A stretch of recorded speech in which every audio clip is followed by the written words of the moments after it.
Boa noite, pessoal, tudo bem? Estamos entrando ao vivo em mais uma live, o Furo do Alfinete. Hoje é domingo, dia 7 de dezembro de 2025. Boa noite, professor. Hoje estaremos com o professor João Gabriel.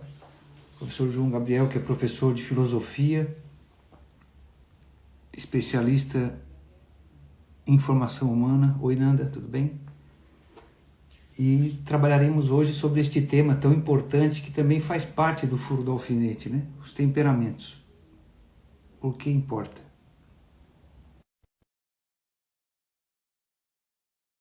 Vamos aguardar o nosso convidado, é uma alegria, uma honra tê-lo aqui hoje, nesta noite. Boa noite. Professor, tudo bem? Maravilha. Como é que tá o senhor? Tudo bem? Tudo bem, que honra. Estava explicando, professor, para o pessoal, né, a alegria de tê-lo aqui no Furo do Alfinete, porque dentre tantas coisas que a gente ouve e vê na mídia, né, sobretudo hoje com essa facilidade com que as informações elas são disseminadas, muitas coisas às vezes ficam distorcidas, né, e até mesmo equivocadas. Uma delas, por que não, né, a questão dos temperamentos, que é tão às vezes batida e as pessoas não compreendem a sua importância, né? E tê-lo aqui compreendendo o trabalho que você realiza, né, através do Forjando Caráter. Eu digo que é uma honra, né, tê-lo aqui para poder explanar e explicar, né, para o nosso costureiro, nossa costureira da alma, por que é importante, né, falar sobre os temperamentos e compreender a sua aplicação prática na nossa vida. Então, professor João Gabriel, seja muito bem-vindo ao projeto Furo do Alfinete. Muito obrigado, muito obrigado. Eu agradeço muito o convite, gostei muito da temática, inclusive. A gente tem falado muito sobre isso aqui no Forjando. Eu vou confessar um negócio para o senhor, cara. Eu, na verdade, comecei a estudar sobre o assunto justamente porque eu o detestava, pela forma como eu ouvia ele sendo falado por aí. Qual que é o grave problema com relação aos temperamentos que eu vejo atualmente? Né? Eles se misturaram com uma certa cultura moderna e pós-moderna de redução ao afetivo. Né? Então, o que acontece? Acontece que o pessoal pegou as coisas que eram úteis e boas daquilo que era a teoria, né, que tinha sido formulada por observação de filósofos, teólogos, geradores espirituais durante literais 2 milênios. E aí, como começou-se a reduzir o ser humano à sua afetividade, né, ele acabou virando um horóscopo. Acabou virando, basicamente, eu tenho isso, então eu sou assim. Então você tem que me aguentar porque eu sou colérico. Você tem que aguentar a minha desordem porque eu sou sanguíneo. Isso me irritava. Quando o pessoal via com esse negócio, eu falava, então eu detestava o tema. E eu comecei a estudar sobre o assunto e descobri uma riqueza muito grande no sentido desse conhecimento das nossas tendências afetivas, justamente para a ordenação delas através do caráter. Né? Então é um tema que eu acho assim, importantíssimo, muito interessante, muito bom, e agradeço muito o convite. Uma alegria, professor. Para quem está chegando agora, não deixe de enviar o aviãozinho aí, porque é um conteúdo, ao meu ver, e ao professor que somos suspeitos de falar, né, altamente relevante, né, para poder desmistificar, né, e botar cada coisa no seu devido lugar. Então, só para poder situar quem está chegando, vou fazer só uma breve introdução, professor. O professor, então, João Gabriel, ele criou, né, o Forjando Caráter junto também com o seu xará Gabriel Vacarello, né? E lá Sim. eles têm, então, Forjando Caráter, que trabalha com os pilares do conhece-te, aceita-te e supera-te. Pegando os princípios basilares da filosofia, né? Para poder se conhecer, tem que se reconhecer no primeiro momento a sua própria ignorância, né? Um caminho de humildade que vai nos conduzindo a esta forja, né? Que é um processo contínuo, diário, constante. Não vou dizer ad eterno, mas enquanto dura a nossa permanência, né? Transitória, passageira e momentânea nesta terra, é a proposta que nos cabe, é como se fosse uma bússola para nos direcionar, conhecer, né? Como quem diz, né? Quem não sabe para onde ir, qualquer caminho serve. Então, em certa medida, conhecer e compreender a teoria moral, né? Na aplicação diária da nossa vida, pode nos auxiliar nesta jornada. Então, o professor também está disponibilizando aí agora, recentemente, um mini curso sobre os temperamentos, são 4 videoaulas, né, professor? Sim. Tem um link lá na bio do Instagram do professor, onde a pessoa pode clicar e recebe gratuitamente no seu e-mail, é isso? Pode repetir, por favor. A minha esposa acabou me ligando aqui e mutou o senhor. Repete, por favor.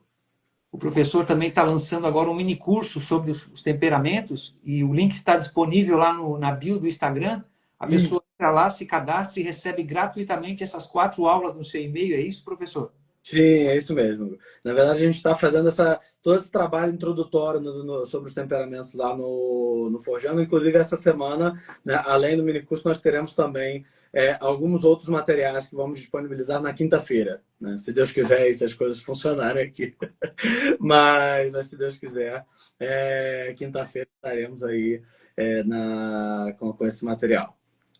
E para poder irmos, né, finalmente para as questões, para desmistificar e esclarecer ao nosso costureiro e costureira da alma, o projeto do alfinete, Furo do Alfinete, ele surge também tendo como base os temperamentos, porque eu fui atrás também, professor, dessa investigação para entender como isso poderia se aplicar na nossa vida. Então, nesta noite a gente abre um espaço, né, as portas para esse itinerário de formação humana dentro do projeto Furo do Alfinete. E hoje faremos, né, com um tema que atravessa séculos, santos, mestres da alma e estudiosos da psicologia, os 4 temperamentos. Muito antes da modernidade tentar explicar o comportamento humano por modas passageiras, os antigos já sabiam que cada pessoa nasce marcada por uma dinâmica interior própria, uma espécie de música secreta que antecede a escolha, molda a sensibilidade e condiciona a primeira forma de olhar o mundo, né? E por isso hoje convidamos o professor João Gabriel, professor de filosofia, especialista em formação humana, para esta conversa, para além da classificação superficial, né, que traz com o professor essa seriedade da vida interior. Então, professor, novamente, seja muito bem-vindo e eu vou direto ao ponto, né? Para começarmos com clareza. Quando falamos em temperamento, professor, estamos falando de biologia, de psicologia ou de antropologia. Como o senhor define, em termos práticos, o que é um temperamento? Perfeito. Na verdade, a resposta é que tem a ver com os 3 assuntos. A própria antropologia, que a gente, quando falamos de antropologia, no termo antropologia dentro do Forjando, estamos nos referindo à antropologia no sentido da psicologia tomista, né? A própria palavra psicologia vem da palavra psique, que é o conhecimento da alma humana, né? O conhecimento do ser humano enquanto todo. Quando a gente fala alma, o pessoal geralmente pensa logo em espírito, né? A alma humana, na verdade, ela comporta todas as dimensões, ela dá o movimento inicial a tudo que o ser humano é. Né? Então, quando São Tomás falava da alma humana, quando Aristóteles falava da alma humana, estava falando desse ser, né, dotado de movimento que tinha diversas esferas, digamos assim, e todas elas se ordenavam de uma forma íntegra, num só ser com uma unidade substancial perfeita. Né? Isso é um filosofiquês para dizer que nós somos um ser complexo, mas unitário ao mesmo tempo. Perfeito? Né? E quando nós falamos de temperamento, nós estamos falando do modus operandi natural, normal, de uma parte, né, específica dessa composição, né, especificamente dentro da dimensão afetiva. Né? O que acontece? Né? Dentro das diversas áreas ali da alma humana, né, existe aquela que é a percepção e pulsação com relação aos objetos e com relação ao mundo. Né? É a nossa parte sensível que, de fato, nós partilhamos com a maioria dos outros seres vivos, né? Dos animais em geral. Né? Embora, no nosso caso em particular, né?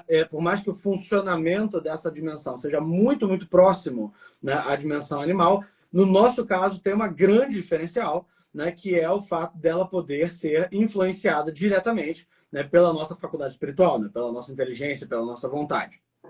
No entanto, assim como todas as nossas outras dimensões ligadas, de fato, à nossa parte mais material, né, existem certas propensões que aparecem de maneira meio genética, né, em cada um de nós. Eu até brinco com o pessoal quando eu vou falar sobre temperamentos, eu falo, gente, a gente às vezes nasce com uma certa propensão muscular um pouco mais alta, um pouco mais baixa, nasce mais alto, nasce mais baixo, cabelo um pouco mais ralo, né?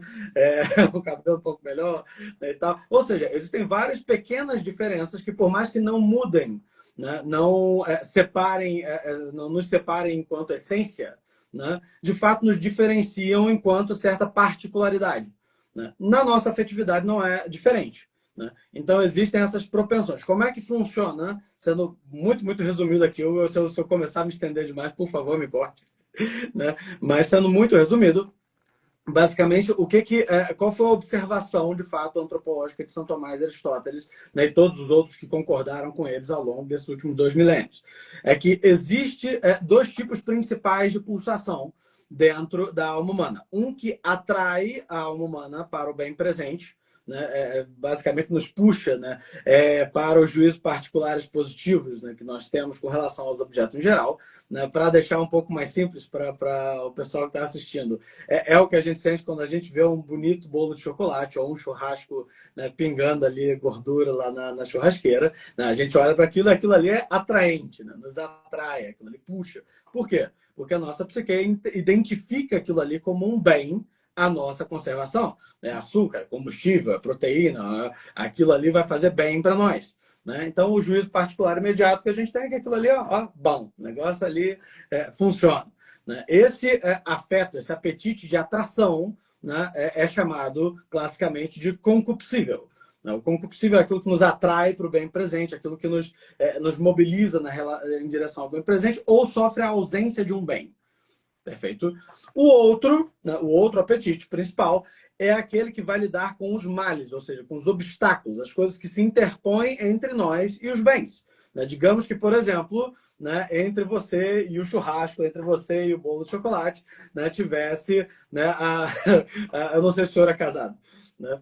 O senhor é casado? Não. Não? Então você não vai poder, não vai funcionar com o senhor esse exemplo. Mas tem a sua esposa olhando para o senhor e dizendo: não, meu bem, você já comeu demais. Olha a pressão, olha o colesterol. Né? O que acontece? Quando tem um obstáculo entre você e o bem, né, aquilo ali é captado, é percebido pela nossa sensibilidade como um mal.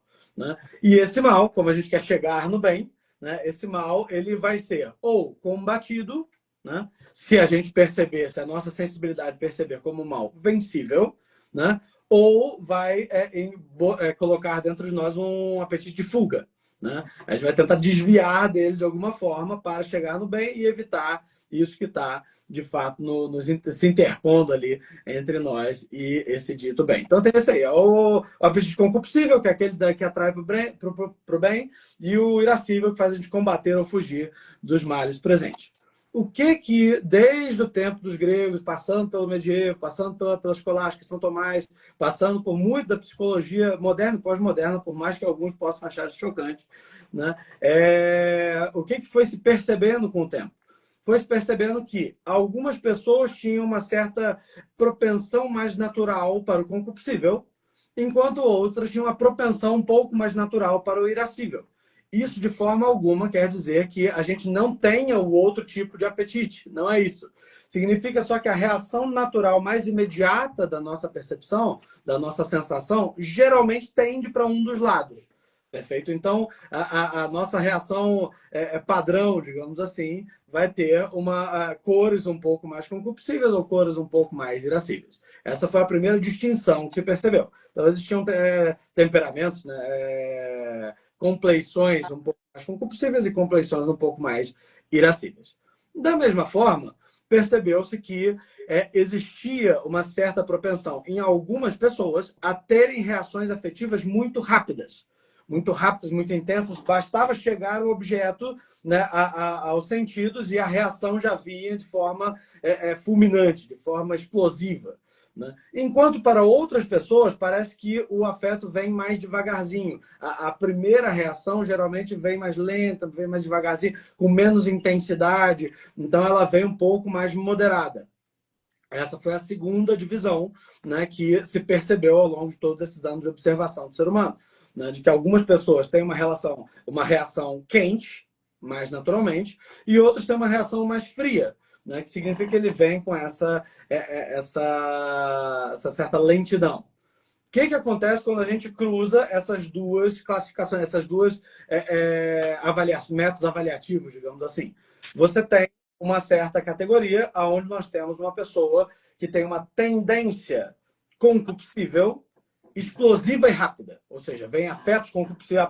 A reação mais natural dela, né, é ter uma percepção concupiscível que vem assim de forma fulminante e muito rápida. Perfeito? Né? Isso gera nessa pessoa certas características. Primeiro, ela tem uma tendência maior, né, ao desfrute, a querer de fato certos prazeres. O desejo vem nessa pessoa, que é um apetite concupiscível, vem nela muito, muito forte. Né? E somado a isso, como o concupiscível está sempre ligado ao bem presente, né? Ele é um tipo de afeto que muda com certa facilidade, porque ele está ligado com o ângulo de visão que a gente tem naquele exato momento. Se a gente muda o ângulo de visão, muda o desejo, muda o objeto, e aquilo que ele jurava amar no segundo anterior, agora ele não ama mais. Agora ele ama outra coisa. Perfeito? Esses são classicamente chamados de sanguíneos. Né? Os apetites irascíveis explosivos, né? A pessoa que tem uma tendência a um apetite irascível explosivo, vai ter, de fato, esses afetos mais combativos, né? Mais impetuosos, combativos, vai ter uma sensação de que é capaz de vencer os obstáculos com certa facilidade, né? Então vai ter até uma certa tendência, uma certa arrogância, né? Vai ser um pouco mais rude, porque para ele, como ele não liga muito para certas sutilezas, né? Para ele, né? Ninguém deveria ligar, então ele acaba sendo um pouco mais até meio grosseiro de vez em quando, né? Tem uma tendência para isso. Esse aqui é o que nós chamamos comumente de coléricos. Aquele que tem uma tendência irascível mais fraquinha, que vem mais devagar, vai ter uma tendência também às coisas muito grandes, muito perfeitas, mas vai ter a sensação oposta do colérico. Enquanto o colérico acha que é capaz de vencer tudo, né? Esse outro, que tem o irascível que vem mais fraquinho, vai ter a sensação de que ele quer coisas muito grandes, mas não tem a capacidade de vencê-las, não tem a força interior para vencê-las, né? Isso gera nele certos apetites, de certos afetos de medo e desespero muito frequentes, que são dois afetos irascíveis negativos, né? Esse é o que nós chamamos de melancólico. Melancólico é esse que tem esse desejo de perfeição, esse desejo de eternidade, esse desejo de coisas belas, mas ele sempre se sente incapaz, impotente, ele sempre tem muito medo de tomar as decisões e tal, por causa desses apetites irascíveis que vêm um pouquinho mais fracos, né? Enquanto a gente tem o quarto tipo, que é o mais engraçado de todos, né? Porque tem um funcionamento todo particular, né? Enquanto os outros são basicamente assim, o estereótipo de cada um dos tipos de sentimento, esse quarto é a exceção à regra. Porque o que acontece? Esse quarto é o concupiscível, que vem muito devagar. Só que isso gera uma combinação curiosa. Por quê? Como eu já falei, o concupiscível muda muito rápido. Ele some rápido. E nesse temperamento particular, o que acontece é que, como o afeto dele vem muito devagar, mas muda muito rápido, quando ele está chegando, ele já mudou. Entende? Então, nenhum afeto pega direito nele. Entende? Então, é aquele cara que... não, muito trabalho. E desiste no meio do caminho. Por quê? Porque o afeto não chegou a pegar nele.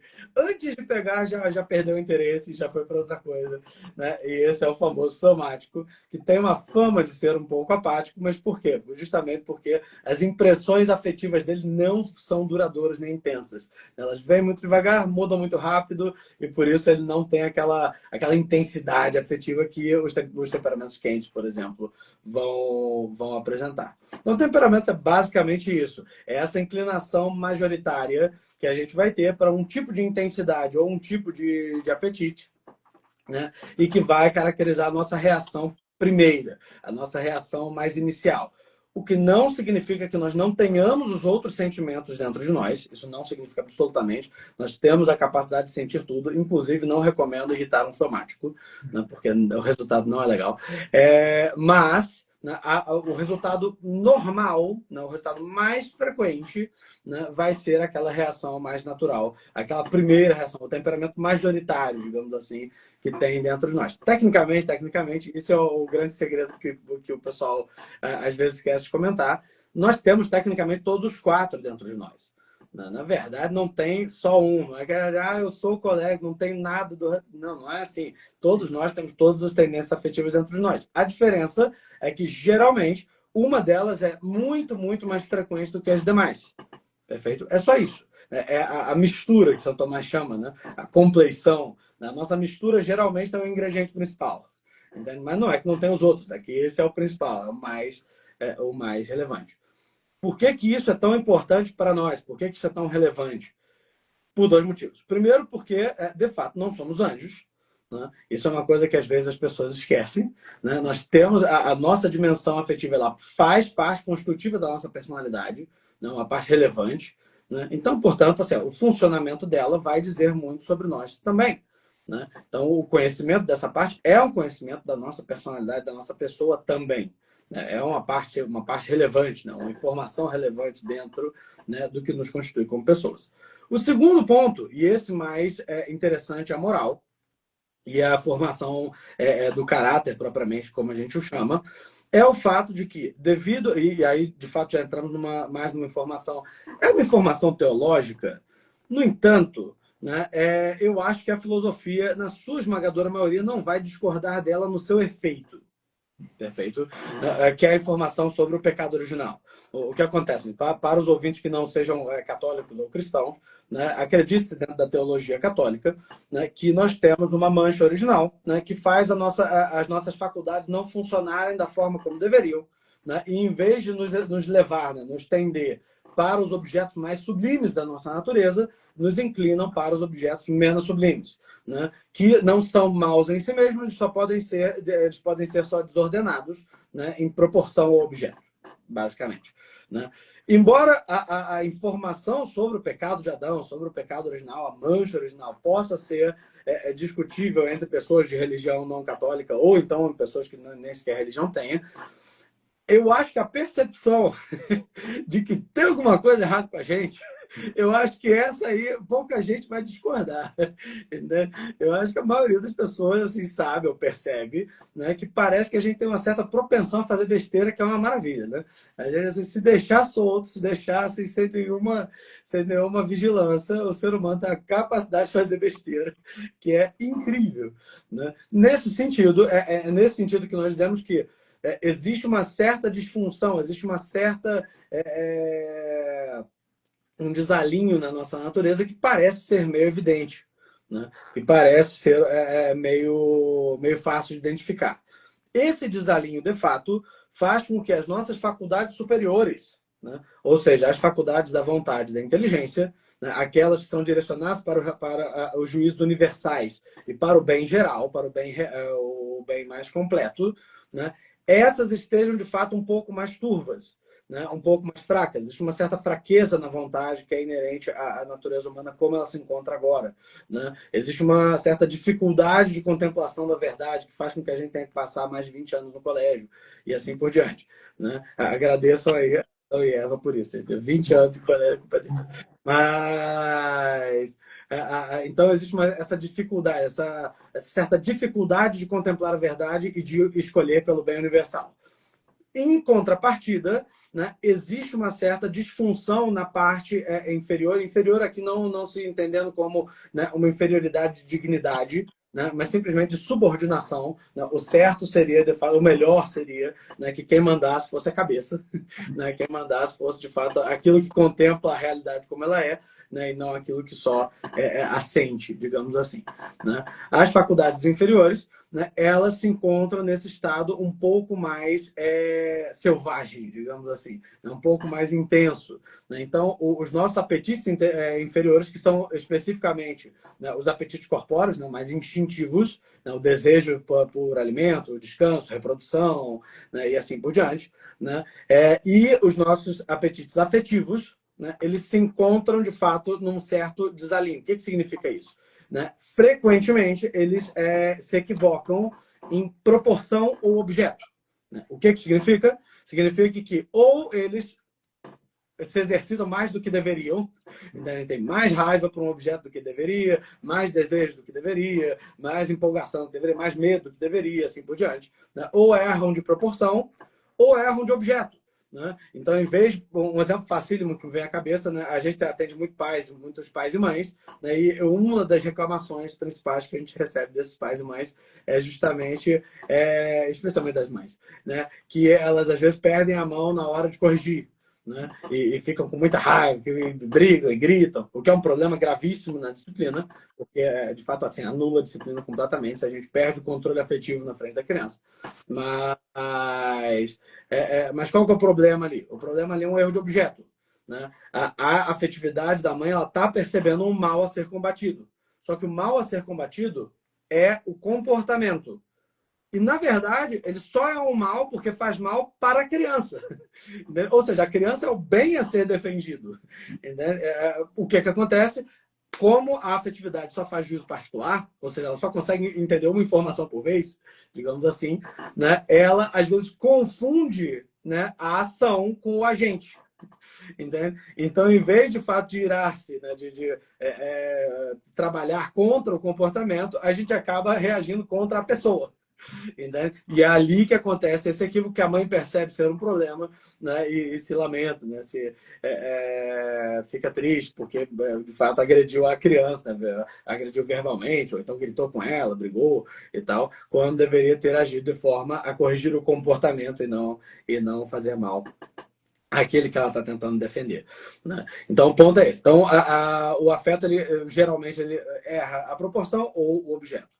Por que isso é importante? O que isso tem a ver com o temperamento do que a gente está falando?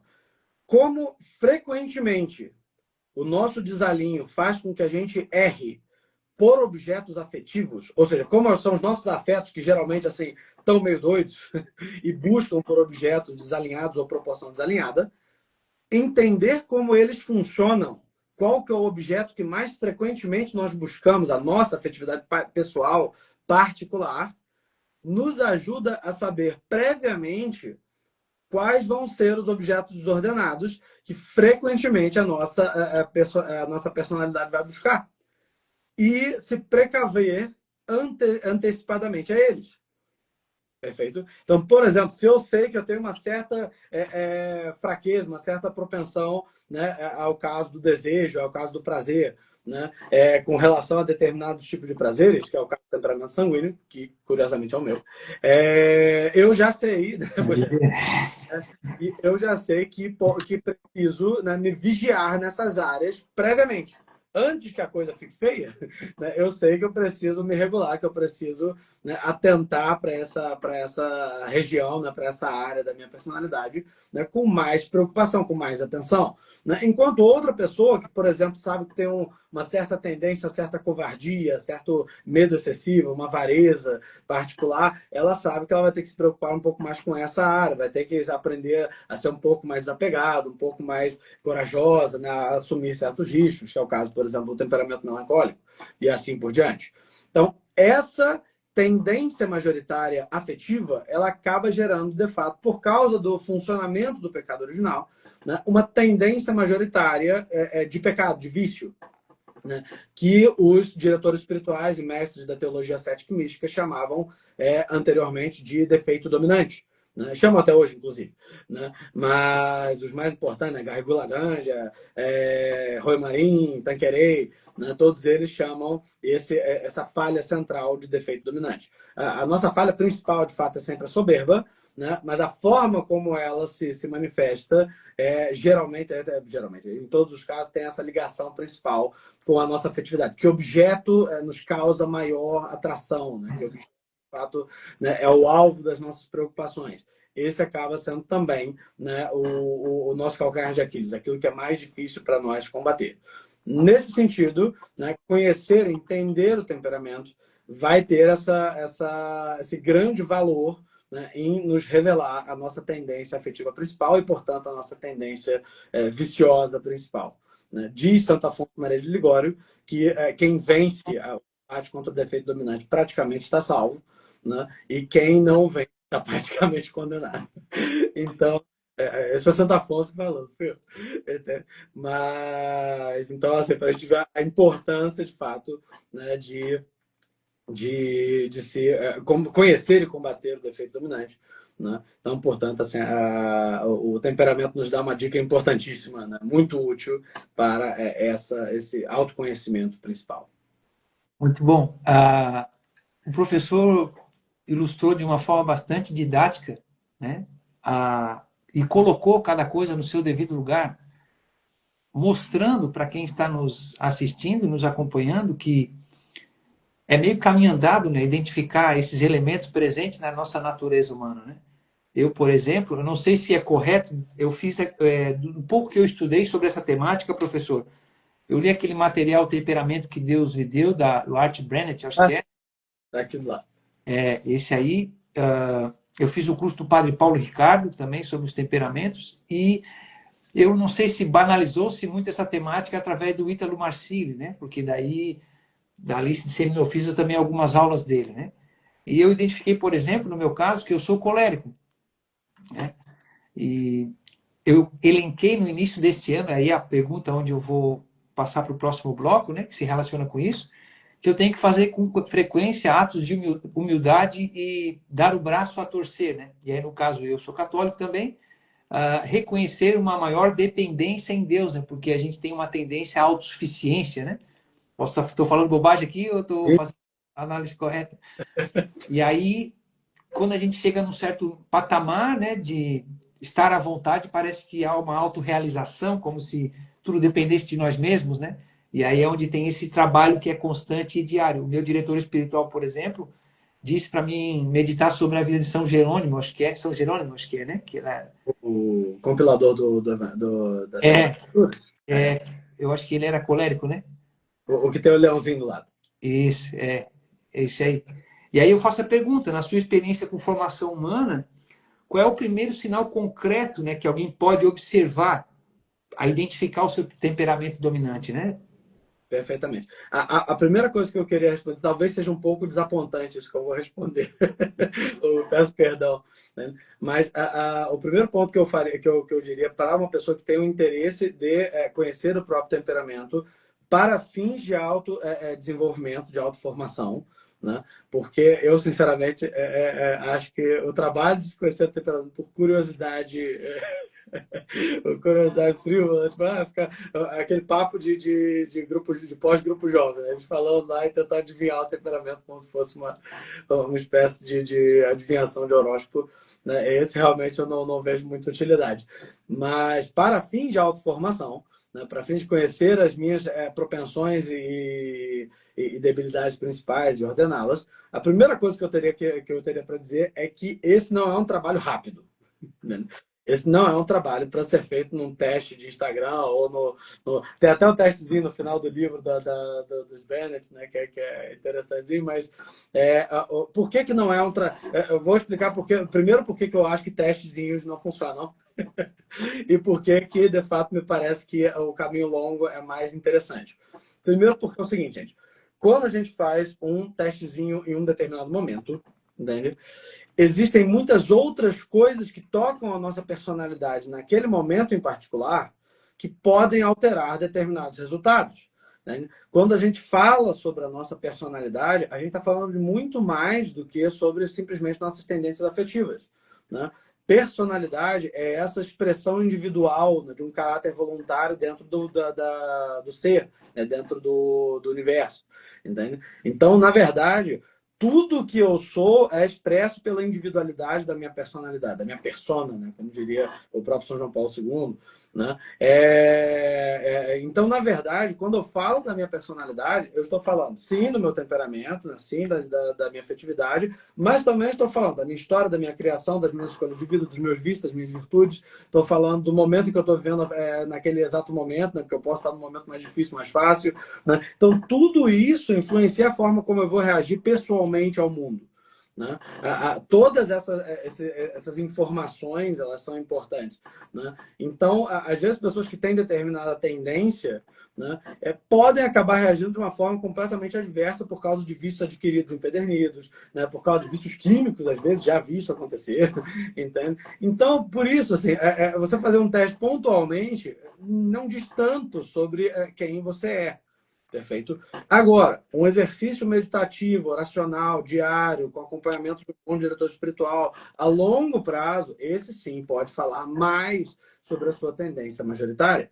Então, é um exercício de muito, muito longo prazo. Dito isso, existem alguns mecanismos, digamos assim, né, que são classicamente, tradicionalmente, os mais efetivos nessa busca, né? nessa busca de autoconhecimento. Eu não vou falar sobre todos eles aqui, porque de fato são alguns, né? Mas vou falar daqueles que me parecem ser os mais interessantes. Né? O primeiro, e eu acho que o mais interessante de todos, né, para o conhecimento da própria inclinação, é o exame particular de consciência diário. Né? Esse me parece assim, ser o mais revelador de todos. Por quê, gente? né? Porque quando a gente faz o exame, o que é o exame particular de consciência? O exame particular de consciência é quando, no fim do dia, né, você para o que você está fazendo, refaz o dia na sua cabeça e vê ali quais foram as suas inclinações positivas e negativas, particularmente os pecados, né, os vícios, né, que você de fato praticou ali no dia, quais foram as coisas que você gostaria de ter feito de outra forma e assim por diante, né? E no caso de nós católicos, né, nós cristãos, faz um pequeno gesto penitencial, pedindo perdão a Deus por aqueles pecados, né? Obviamente, no caso de pecados mortais, tem que se buscar uma confissão na horta do sacramento da confissão, né? Mas pede-se perdão por aqueles pecados e faz o firme propósito de não voltar a infringi-los no dia seguinte. Por que esse exercício é tão potente? Porque necessariamente ele faz com que a consciência se dirija sobre as ações específicas do dia. Você traz... O que acontece, gente? Durante o dia, a gente faz coisas muito automáticas, especialmente por causa da nossa tendência afetiva. Especialmente por ter determinada propensão a determinado tipo de ação.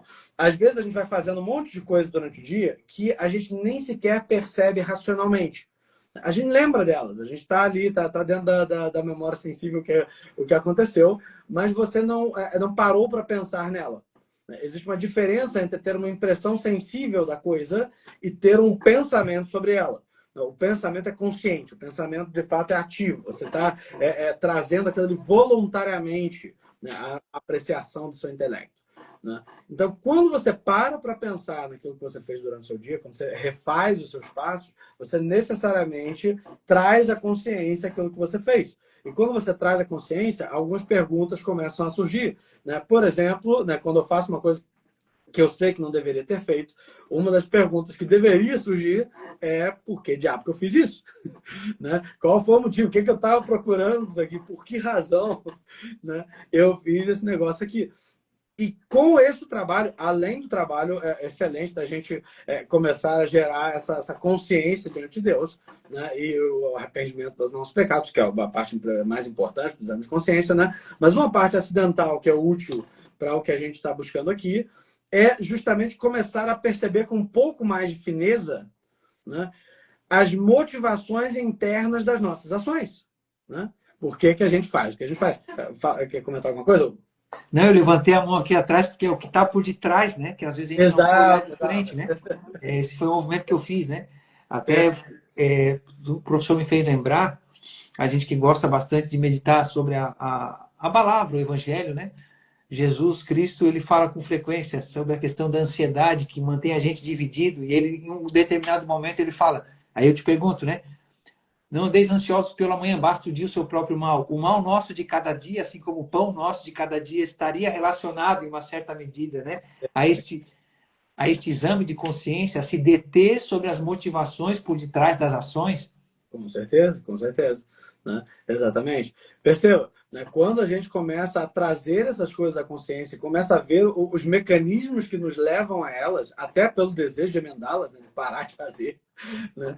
A gente começa a entender quais são as coisas, os principais interesses, digamos assim, da nossa afetividade. Né? Quais são as coisas que mais nos chamam, quais são as coisas que são mais difíceis para nós. E às vezes uma mesma ação, né? Às vezes uma mesma coisa pode ter várias motivações diferentes. Né? Nós podemos, por exemplo, vou pegar um visto de ira no adolescente. Né? Eu já vi visto de ira em todos os temperamentos. Obviamente, no temperamento colérico ele é mais comum, ele é o mais frequente, mas até no temperamento colérico, o visto de ira tem uma característica específica, uma característica especial. Né? No temperamento colérico, o visto da ira ele geralmente está ligado a um desejo de dominação. Ele quer impor a própria vontade, ele quer resistir à vontade do outro. Ele quer. O objetivo dele é basicamente esse. Ele não tem nenhum objetivo secundário. Ele quer só fazer valer a vontade dele. Ele nem quer tanto o que ele está buscando, ele só quer que seja feito o que ele está querendo. Entende? O ponto é mais essa dominação, essa afirmação da vontade. Enquanto, por exemplo, num sanguíneo, né, você pode ver vistos de ira quando ele é privado de algum prazer. Né? Ou de algum interesse sensível dele. E aí você não deixa ele jogar videogame. E aí ele começa a gritar, a brigar, a fazer... Mas perceba, não é porque ele está querendo antagonizar a sua vontade. Ele só quer aquele negócio prazeroso que ele está querendo. Entende? O objetivo dele é voltar para o prazer. Né? Por isso ele está zangado, por isso ele está brigando. mas não porque ele tenha, de fato, essa ira tirânica, dominadora, né? Então, ele só quer voltar a praticar ali os apetites sensíveis dele. Eu já vi, inclusive, ira sendo manifesta em fleumático, né? Quando você impede o cara de ficar quieto no canto dele. Né? Quando você impede o cara de ficar ali, tranquilo, tá atrapalhando o descanso dele demais, ou então tá antagonizando demais, né? Criando conflitos desnecessários. Eu já vi, de fato, jovens que tendem a ser mais amargos, e a ira fleumática é meio ácida, né? Mais ácida, assim, antagônicos, mas porque os pais, porque na cabeça dele, os pais ficam toda hora enchendo o saco dele e mandando ele fazer coisas, e ele não quer, ele quer ficar quieto e tal. Pronto. Ou seja, mesmo pecado, mas motivações completamente distintas. Então, aquele vício está buscando objetos diferentes. O defeito dominante está muito mais ligado ao objeto que é buscado do que à ação propriamente dita. Né? Então, quando a gente traz isso à consciência, fica muito mais fácil identificar, beleza, né? Eu não estava brigando com meu pai porque eu tenho um orgulho violento, né? Eu estava brigando com meu pai porque eu queria voltar pro meu videogame, entende? E pronto. Eu lembro, cara, quando eu conheci o meu defeito dominante pela primeira vez. Quando eu entendi qual era o ponto central dentro do hedonismo, que é o defeito dominante sanguíneo, né? Qual ponto era o meu mais fraco. Né? Por quê? Porque por muitas vezes eu achava, né, que o orgulho, né, que a soberba, né, era o meu ponto mais complicado, que era a coisa que me fazia mais, né, vacilar e fazer besteira, etc. E tal. Mas por alguma razão aquilo ali não fechava muito na minha cabeça. As coisas que recomendavam, né, para essa soberba um pouco mais irascível, né, que é a soberba mais frequente nos coléricos, né, não me identificava tanto, embora eu achasse que de fato fosse orgulhoso e tal. Em um dado momento alguém virou para mim e falou: não, cara, mas você sabe que soberba e vaidade são duas coisas diferentes, né? E eu falei: é mesmo? Né? A soberba ela é uma coisa interior, ela é uma autoestima de si mesma elevada e uma certa briga por isso. Né?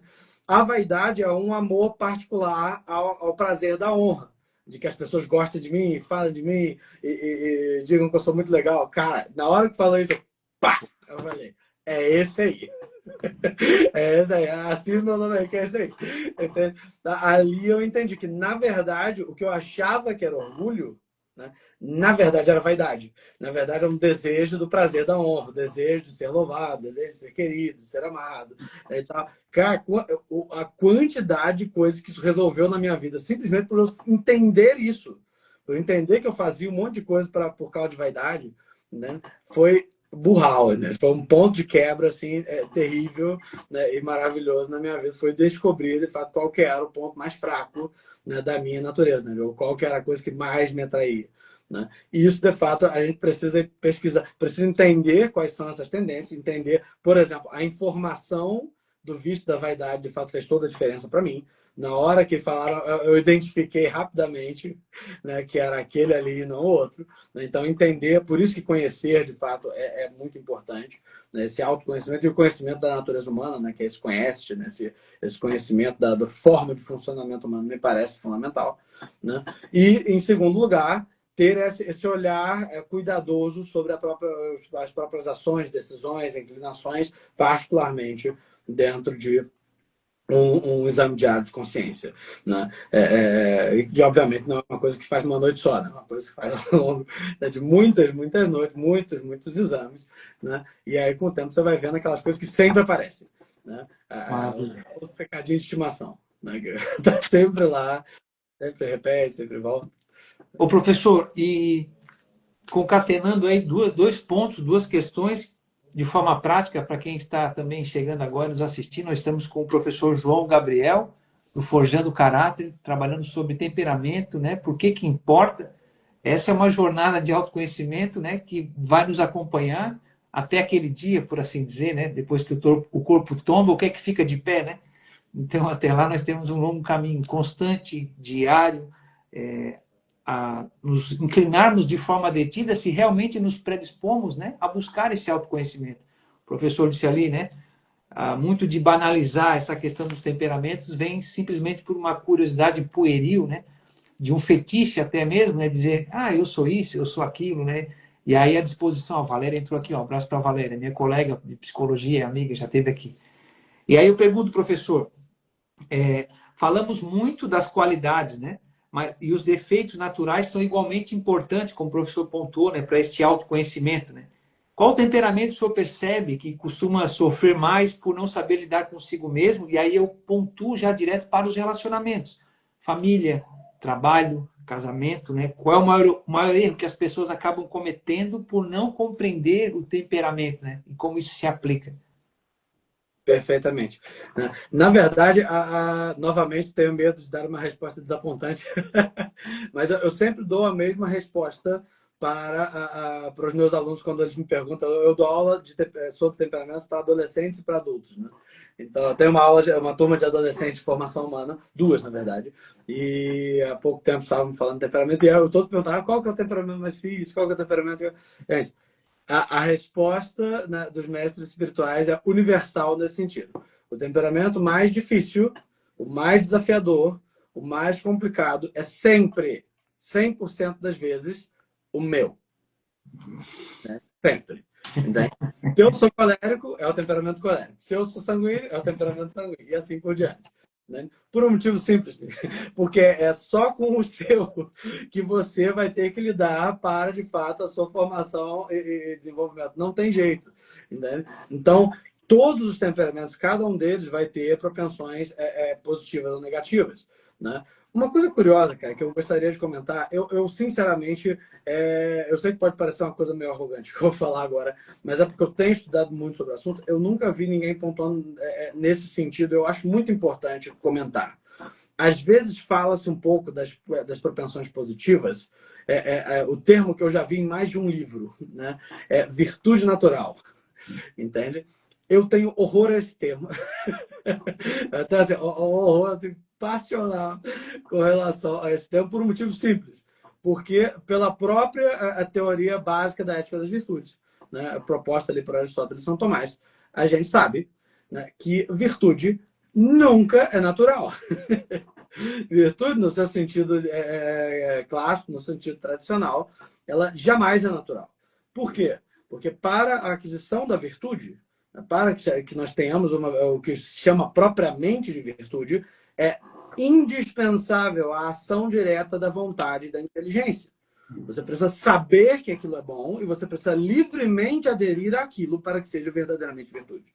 Se não existem essas duas condições que São Tomás vai chamar de consciência, né? Se não existe a consciência da bondade do hábito, aquilo ali não é virtude, é só um hábito adestrado. Perfeito? Então, o que as pessoas chamam de virtude natural no temperamento, na verdade, são simplesmente uma certa facilidade, ou seja, uma falta de impedimento para o surgimento de determinada virtude. Beleza? Né? Para o surgimento de determinada virtude. Então, o que absolutamente não significa que aquilo ali vai se tornar virtude. A coisa é tão séria que, às vezes, certas propensões extremamente positivas de um temperamento, se elas não são ordenadas pelo intelecto, se elas não são ordenadas por uma vontade bem direcionada, elas podem, inclusive, se tornar vícios.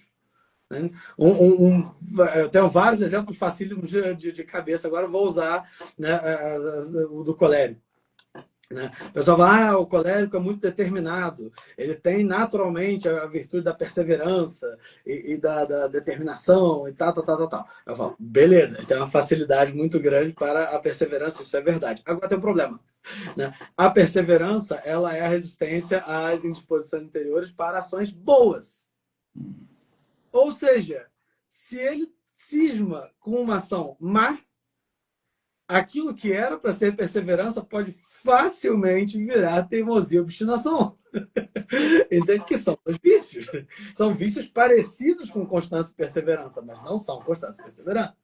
Perfeito? Né? Da mesma forma, né, o capricho e a ordem do melancólico, né, que são facilidades particulares que ele tem, né, se não ordenados para razoabilidade e para ação prática, podem facilmente virar perfeccionismo e obsessão. Né? Facilmente. Né? Ou seja, nós nunca estamos dispensados de ordenar através do intelecto. Nós nunca estamos dispensados de trazer à consciência até mesmo as propensões boas para ordená-las da melhor forma possível, para de fato trazê-las à sua perfeição. Porque se a gente não controla, se a gente não está atento, até o que podia ser bom vira ruim. Até o que podia ser bom, de fato, vira desordem. Perfeito? Né? Então, começa por aí. Né? Em segundo lugar, o que a gente chama de fato de propensão viciosa são aquelas disposições naturais, né, de determinados afetos dentro de cada temperamento que vão frequentemente, né, com determinada força, determinada potência, incliná-lo a uma ação viciosa objetiva, uma ação viciosa clara e indiscutível. Perfeito? Nesses sentidos em particular, todos os 4 temperamentos têm propensões. Não quero com isso, né, caminhar a conversa para um tom meio desagradável, meio pessimista. Não é o caso absolutamente. Né? Mas o fato é que todos eles têm potências capazes de coisas terríveis. Né, capazes de coisas muito, muito complicadas, muito problemáticas, né, e que podem, de fato, levar à condenação da alma e à derrocada do projeto vital, né, que são os 2 pontos mais graves que nós temos na nossa vida. Né? A salvação da alma é a primeira, né, e o bom sucesso do projeto vital é o segundo. Ou seja, você ter uma vida, né, eficiente, capaz, que produza bens memoráveis, que deixe sua marca no mundo, o exercício da vocação, perceber que você viveu uma vida frutuosa, boa, e isso é uma coisa importante. Né? Isso é uma coisa relevante para todos nós. Somado a isso, a salvação da alma. Né? Então, todos eles têm a propensão, de fato, para causar a derrocada desses 2 projetos. Né? E por isso, de fato, né, todos nós precisamos conhecer, né, e ordenar o nosso próprio temperamento. Antes de qualquer outro, tá, gente? Uma coisa importantíssima, e aliás, se eu puder, eu falo isso absolutamente todas as vezes que eu falo de temperamento, não é porque esse assunto me irrita. Né? Mas não tem motivo absolutamente nenhum, né, nenhum, para ficar se preocupando excessivamente com o temperamento alheio. Não tem motivo nenhum. A única razão louvável para se preocupar com o temperamento alheio, que eu conheço, né? Assim, se preocupar demais, se preocupar muito, né? Querer saber, né, muito profundamente o temperamento alheio, é no caso dos educadores.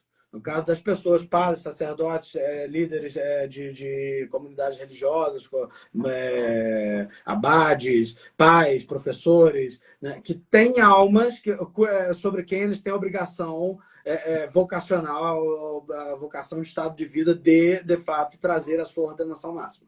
Para essas pessoas, de fato, aí sim, né, existe uma necessidade, né, de se conhecer um pouco mais profundamente, né, o temperamento dos seus educandos para melhor aplicar as normas da pedagogia. Para melhor direcionar, porque de fato, né, algumas coisas vão funcionar melhores em determinadas disposições afetivas, né, melhores em outras. Não é à toa, né, que a distinção dos temperamentos e o seu ordenamento está inclusive no Catecismo da Educação do Abade Bethlen, né, no iníciozinho, inclusive. Né? Ele fala dos temperamentos, ele fala, inclusive, né, das crianças, né? E de como se faz a ordenação, etc. E tal, né? Então, isso é relevante para educadores. Se não somos educadores, perfeito? Se não somos educadores, o conhecimento do temperamento alheio não nos diz muito respeito, gente. Isso é uma coisa da pessoa com Deus. Ah, mas é porque às vezes o pessoal manda essa, né? Porque ajuda a gente a se relacionar, né, com, com as pessoas melhor e assim, assado. Eu diria para essa pessoa que, na verdade, as ações morais, elas são independentes de para quem estão sendo feitas. Então, o respeito, a paciência, a mansidão, a bondade, a benignidade, essas coisas assim, dependem pouco de como é que é a afetividade da pessoa com quem eu estou me relacionando. Óbvio, né? Ter alguma noção sobre o temperamento do cônjuge, por exemplo, ajuda em certas questões, né? Talvez dos companheiros de noviciado, alguma coisa assim. Mas são assim, curiosidades adicionais que a convivência e o bom relacionamento, um relacionamento adulto, né, facilmente podem remediar. Né? Eu tenho para mim que duas pessoas adultas, né, bem desenvolvidas, bem formadas, né, muito conhecedoras das próprias inclinações, relacionando-se a nível intelectivo, ou seja, conversando, falando, trazendo a consciência, explicando, né, comentando, falando, né, vão facilmente chegar a um acordo rapidamente. Então, na maioria dos casos. Né? O problema acontece, e por isso eu acho que as pessoas dão tanta relevância a essa questão do conhecimento, dos meandros da afetividade alheia, né? É que as pessoas reduzem o seu relacionamento relativamente assim, relativamente comum, né? Que as pessoas reduzam o seu relacionamento ao nível afetivo, né? A como eu reajo afetivamente a outra pessoa e como ela reage afetivamente a mim. Né? E por isso começa a se fazer estratégias de temperamento para como é que faz, como é que não é a melhor situação para duas pessoas se relacionando enquanto adultos. Né? Gente, vou falar uma piada, uma curiosidade engraçada para os senhores. Né? Eu sei o temperamento da minha esposa desde antes de que a gente de fato começasse a namorar. Né? Mas por uma curiosidade engraçada, né? Porque a gente começou a conversar, né? E ela realmente era muito incisiva, né? E ela falava bastante sobre dos assuntos que a gente conversava bastante era, né, sobre a mãe dela, né, também que a mãe dela ela era muito, elas se amam muito, são muito próximas e são muito parecidas. Né? E como a mãe dela era muito incisiva, muito determinada, muito isso, muito aquilo, e aí eu lembro que as primeiras conversas falando, aí eu cheguei e falei, nossa, mas você e sua mãe são muito parecidas, né? E aí ela assim, como é que você sabe? Eu nunca tinha conhecido a mãe dela. Aí eu ri e tal, mas por quê? Porque é muito comum que aquilo que mais assim seja difícil para nós seja aquelas características que são presentes em nós mesmos. Entende? Isso é de fato um fator revelador muito comum. Né? Dizer Professor, que por isso. Perdão? não, desculpa, o professor está complementando o raciocínio. Né? Assim, né? Dizer que por isso, assim, eu medir algum tipo de comportamento com a minha esposa, né? Porque sabia que ela era mais colérica, ou mais isso, ou mais aquilo, né? Seria mentira, né? Porque, de fato, assim, isso raramente me passou pela cabeça. Né? O que de fato, né, foi muito determinante no nosso relacionamento e que, de fato, fez com que a gente, de fato, noivasse e casasse muito rapidamente. Né? A gente namorou em 5 meses, casou em mais 7 e é isso aí. Estamos no nosso quarto filho, felizes da vida. Entende? Gente, oração e conversa. Né? Eram as duas coisas que a gente fazia. A gente conversava muito e rezava muito. Né? E éramos muito abertos um com o outro. Né? A gente sempre fez muita questão de que houvesse muita franqueza, muita razoabilidade na conversa e tal. Pronto, depois de um tempo, né? Beleza. Eu cheguei pro meu diretor e falei, padre, tô achando que é essa aí. E aí ele fez umas perguntas, né? Tá bom, você tá tranquilo com isso? Não, tô, padre. Aí ele, então vai, meu filho. Pronto. E casou e tá bom. Né?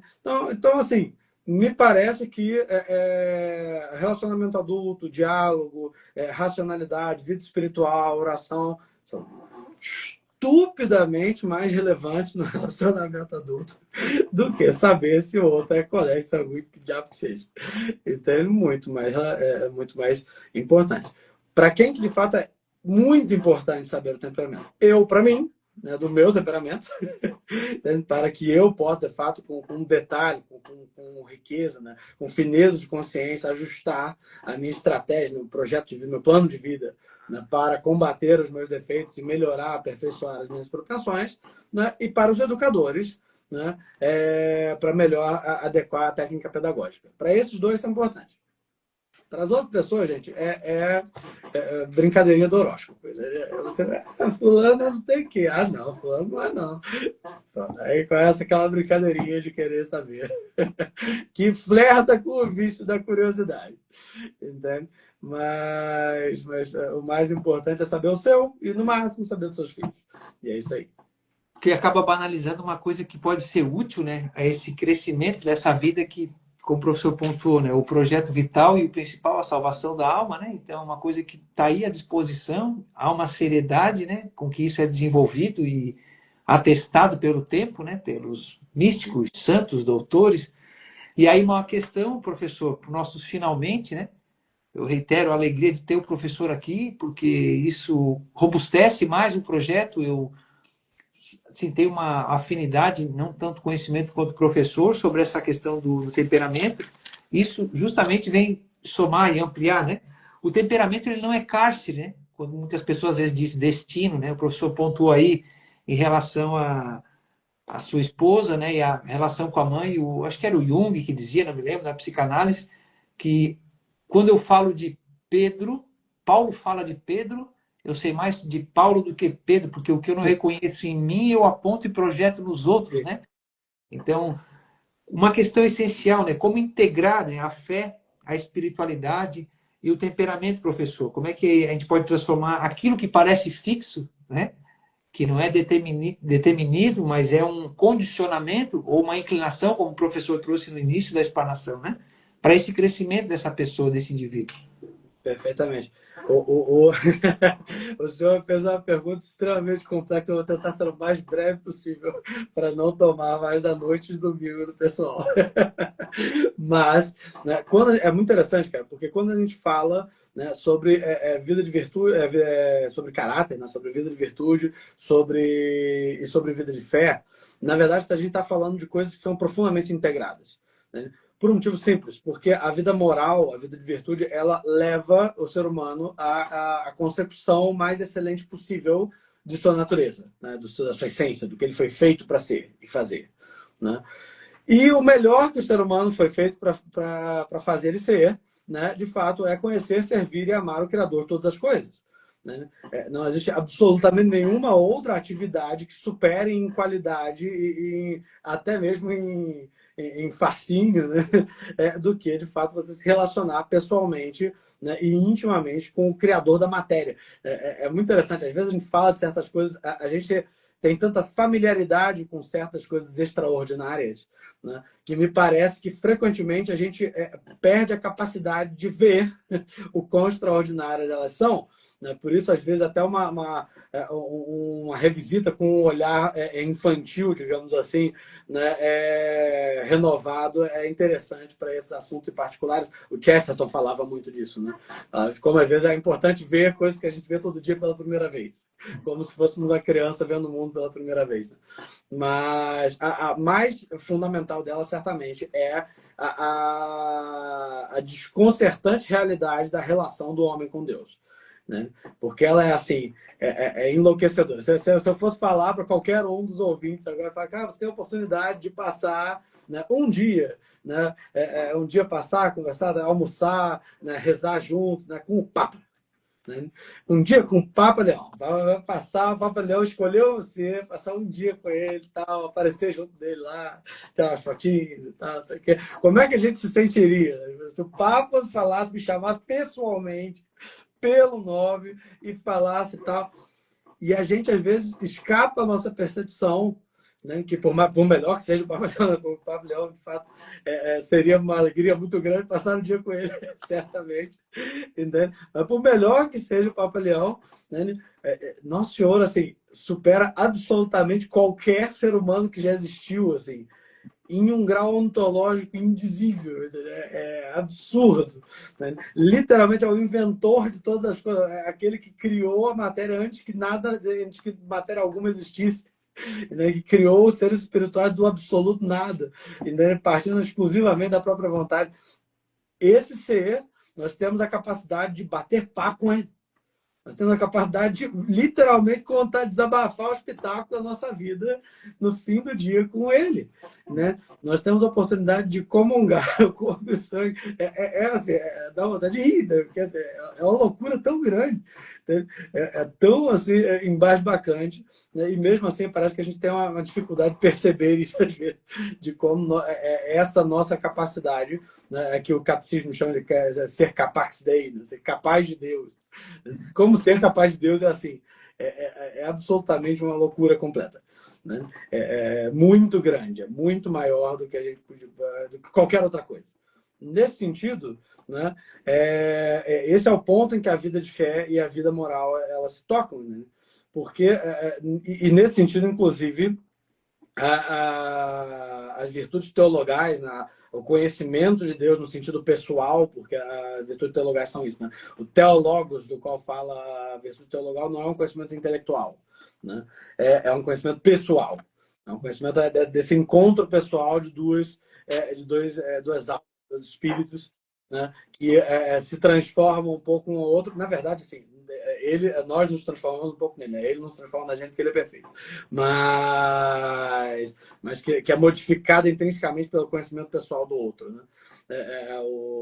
As virtudes teologais, particularmente a caridade, são a forma de todas as outras virtudes, né? Na verdade, né, só existe virtude humana no sentido mais alto quando essas virtudes humanas nos levam a conhecer, servir e amar a Deus. Porque fora disso não nos levam ao cumprimento máximo da nossa natureza.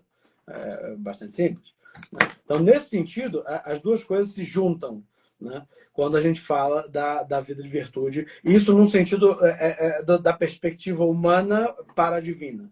Existe a perspectiva divina para a humana também, né? Que é essa possibilidade que nós temos, né? De uma relação próxima com Deus, tão próxima que ele vem em socorro direto das nossas imperfeições e precariedades, né? É o que nós chamamos de virtudes infusas, né? Quando, basicamente, Nosso Senhor é desejoso, né, desse encontro pessoal e particular com a alma humana, ele percebe que as forças dessa alma não são suficientes e que o estado no qual ela se encontra seria muito, muito difícil que ela desse certos passos em certa velocidade, né? Então ele vai e coloca diretamente essa força, né, dentro da alma, através do que a gente chama de fato de virtude infusa, né? E mais do que isso, mais do que só a força, bota o objeto correto também, que é amá-lo, né? Que é conhecer, servir e amá-lo, né? Isso é um jeito muito, um filosofiquês, gente, para falar de coisas que na verdade fazem parte da nossa experiência cotidiana. Eu vou dar um exemplo aqui e os senhores em casa não nos dizem se os senhores nunca viram isso acontecer. Entende? Vai um jovenzinho lá, safado, sem vergonha, né? Cara de pau, né? E calha de ir para o retiro do grupo jovem da paróquia. Ele vai lá, tem uma menina muito bonita lá, ele vai lá por causa disso, porque esse é um motivo regular de jovem safado indo para retiro do grupo jovem, né? Aí tem a moça lá do grupo jovem, ele vai lá para o retiro. Beleza. Nesse momento, né? Acontece, por uma graça particular dele se confessar, né? E acontece ali um encontro pessoal com ele. Então, houve uma pregação, ou então ele vai em uma das missas que ele vai no retiro, ou então no momento que ele conversa particularmente com o padre, ou em todos eles ao mesmo tempo, né? Acontece um encontro pessoal ali com Deus, né? E o moleque foi, por causa da menininha, volta, né, querendo fazer, né, os maiores votos com relação à vida de fé. Então ele volta e joga bebida na pia e queima revistas, não sei o que. Eu pergunto, vocês nunca viram isso acontecer? Eu já vi, muito mais de uma vez. Entendeu? E esse fato, esse momento, é um momento muito curioso, é muito interessante. Por quê? Porque se a gente for pensar bem, imagina, né, o cara ele viveu uma vida inteira de vícios terríveis, de hábitos terríveis. E por alguma razão, da noite para o dia, né, parece que ele tem uma força interior tal que ele pega tudo aquilo que ele fazia e joga na pia, às vezes literalmente, né? E joga embora, né? Da noite para o dia. Isso é uma coisa muito estranha, né? A natureza humana. A natureza humana geralmente ela demora um tempo para mudar, ela é gradual. De onde é que vem essa força bizarra, essa força estranha? Entende? Essa força, de fato, é uma capacidade particular infusa chamada virtude infusa dada pelo Espírito Santo, né? Então Deus dá essa força particular para que ele consiga fazer, e ele o faz pelo motivo certo. Ele faz porque ele agora quer amar a Deus. Ele quer amar, servir a Deus e, portanto, ganha aquela força particular, né, para fazê-lo. Essa é a perspectiva de Deus para conosco, né? A perspectiva da luta pela virtude humana, né, por amor a Deus, é a perspectiva do homem para Deus, e a da virtude infusa é de Deus para o homem, né? Nesse sentido em particular, né, a busca da virtude, ou seja, a busca da formação daquilo que a gente chama de caráter. O caráter é o modus operandi natural de uma vontade. É a forma como uma vontade se inclina para o bem ou para o mal de uma forma regular. Né? Então, o bom caráter, né, é aquele caráter que regularmente e com determinada força se inclina para a ação boa. Esse é o cara que é bom caráter. É o cara bom caráter. Ele realmente, geralmente faz as coisas, né, de forma ordenada, ele escolhe aquilo que é bom regularmente, é bom caráter. Né? O mau caráter é aquele que voluntariamente, deliberadamente, escolhe regularmente as coisas desordenadas. É um cara meio safado, o cara que escolhe o pecado porque quer. Né? Esse é o mau caráter. E tem ainda o terceiro, né, que é o caráter fraco. Né? É o cara que tem uma fraqueza de caráter, que sabe o que deveria fazer, até queria fazer, mas não dá conta de fazer. Entende? Mas é muito fraco para de fato fazer. Né? Muito fraco para escolher pelo que ele sabe ser o melhor. Então ele tem uma fraqueza de caráter. E é muito engraçado que a gente consegue com certa facilidade distinguir esses três tipos na nossa cabeça. A gente consegue pensar, fulano é bom caráter, o cara bom, o cara é gente boa, o cara bom, né? É o bom caráter. Fulano é mau caráter, safado, sem vergonha, miserável. E o cara, pô, fulano é meio, né? É um cara meio fracote, meio fraco, né? Tal. Ele quer ser bom, mas não dá conta. Não é mau caráter. Né? Quando você fala esse não é mau caráter, nesse tom, a gente já sabe que tipo de pessoa é. Mas não é nem mau caráter. Né? Então, significa que ele assim, sabe o que deveria fazer, mas não dá conta de fazer. Então, é o caráter fraco. Né? Então, a busca pelo bom caráter, a busca por essas capacidades habituais de escolher frequentemente, habitualmente, pelo bem, né? É a nossa forma, né? É o nosso pequeno sim, né? É a nossa forma de colaborar com a graça santificante. Perfeito?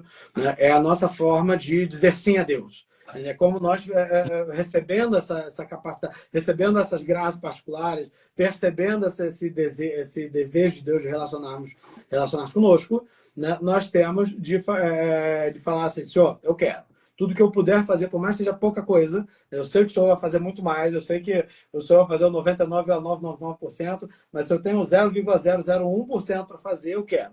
Para dizer sim. Né? Para dizer, para colaborar com essa graça e, né, para de fato melhorar a minha natureza, porque o hábito de fato é essa segunda natureza que recobre a primeira, né, que é a decaída, né, melhorar a minha natureza o máximo que eu puder para oferecer uma natureza melhor à graça, né, porque nas palavras de São Tomás, né, a graça pressupõe a natureza. O que significa que quanto melhor a natureza que nós oferecemos para Deus, né, menos extraordinariamente a graça precisa agir para que de fato as coisas funcionem. Né? Então, por exemplo, que o pecador miserável, jovem safado lá do grupo jovem, né, que ele de fato sai um santo no dia seguinte, é literalmente um milagre. A gente não sabe porque parece uma coisa meio normal, mas é um milagre mesmo. Uma coisa, a graça extraordinária desceu ali. O negócio foi bom. Né?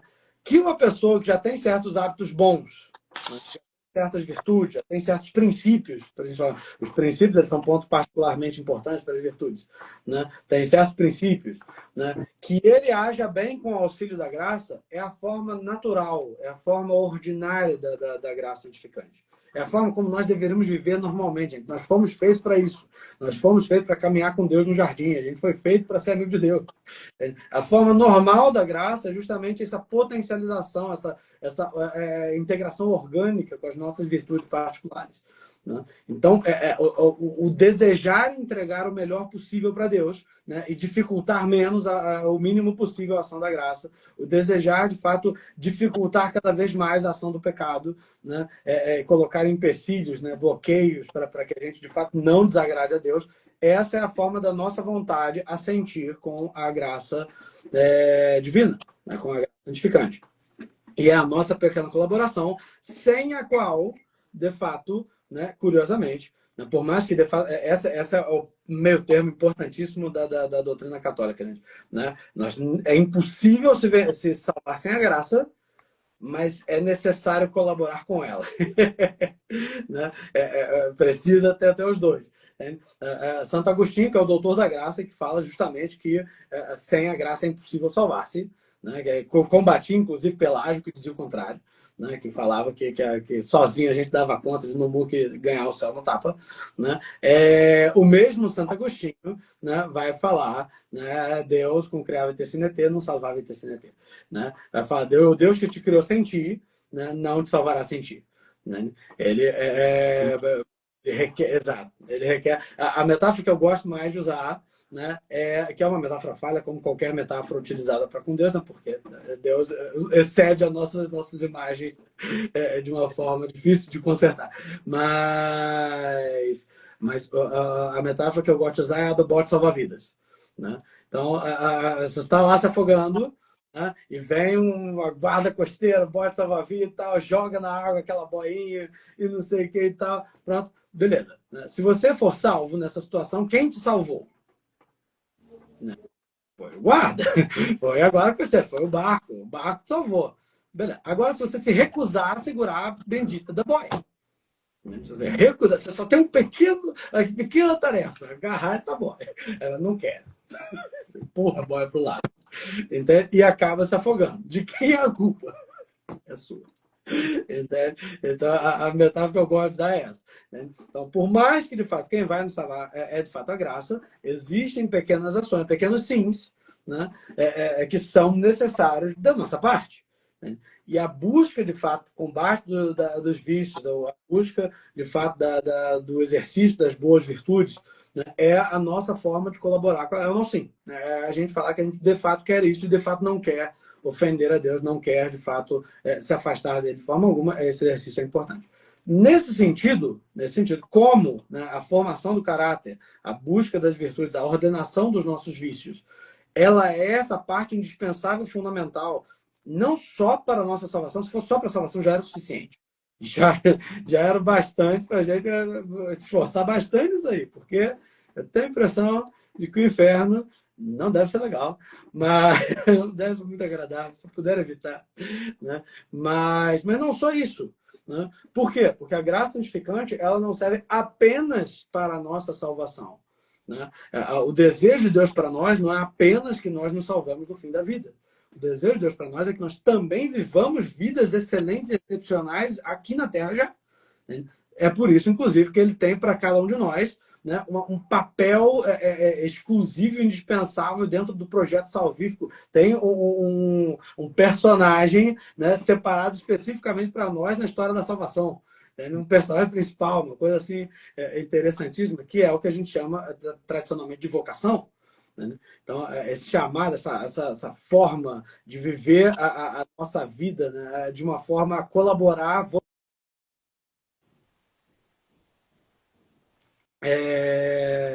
de uma forma particular, né? É muito importante. E as virtudes e a graça santificante nos ajudam a bem viver essa vida também. Né? Então, ou seja, né, tanto o projeto vital quanto a salvação, né, deles depende também, né, a nossa colaboração e nosso sim com a graça através da nossa vida moral, através da nossa vida de virtude. Gente, a vida de virtude nos faz mais eficientes, mais tranquilos, mais rápidos, mais capazes, né, nos faz nos relacionarmos melhor com os outros. A vida é melhor quando ela é vivida da forma como ela foi feita para ser vivida. Entende? Se tudo isso é tão importante, conhecer os empecilhos principais da nossa vida de virtude, né? E conhecer as nossas propensões particulares para ela, né, me parece uma ferramenta extremamente útil, né, extremamente relevante. Né? Se eu posso conhecer o meu defeito dominante, que é aquilo que mais assim, me atrapalha nessa colaboração e nesse sim, né, a graça santificante, se eu posso conhecer aquelas potências que, se eu aperfeiçoar, me dão uma vantagem grandíssima dentro daquilo que eu sou hoje, né? Se eu posso conhecer isso aí, né? Por que me poupar, por que me privar dessa ferramenta? Né? Por que me privar dessa vantagem extraordinária? Né? Eu gosto de brincar com os alunos quando eu estou falando de temperamento, que conhecer o temperamento não é você não é lutar o combate, mas é conhecer o campo de batalha. Né? É você conhecer o terreno.